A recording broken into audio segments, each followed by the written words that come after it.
好来，乡亲啊，继续来看南韩真出名、真有人气的女子天团 BLACKPINK， 连续2天伫高雄开演唱会，吸引到9万的歌迷去听去看。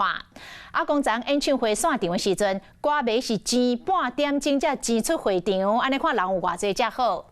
高雄坐稳统计这2天的运量大约是50万人次，袂输是跨年同款。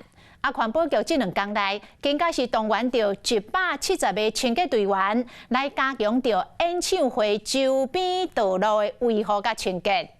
这个天团所带来的趁钱点，原来真惊人，包括旅店大名、摊商等等周边的观光产值，这个观光局的估计大约是1亿8千万。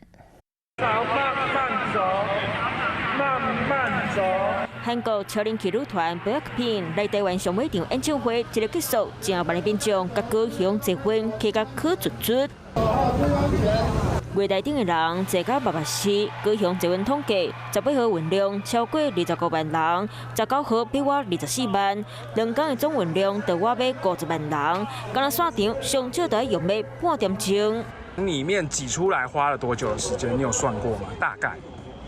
有快半个小时吧，快20到30吧。演唱会线环保局连续2天出动要170个清洁队员，伫高雄国家体育馆4周围快速变灯，周边上街行李嘛同款好甲变过。演唱会日定的所在，当夜排啊，讲有寄放物件服务，若是来寄放物件，就会送周边商品。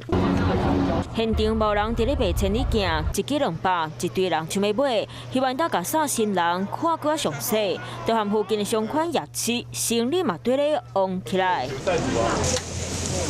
真侪民众食到8点钟，打目趁钱，通甲嘴仔里洗洗，会陆续到餐饮4周围上去。观光局统计，以9万张的门票，每人特摆平均旅游支出2061块来算，这摆演唱会会能带来1.8亿的观光商机。谢谢，有这个演唱会太棒了。趁钱通甲优细细 BLACKPINK 来台湾开唱，然后民众看表演看甲心花开，路边摊的头家嘛趁钱通甲笑眯眯。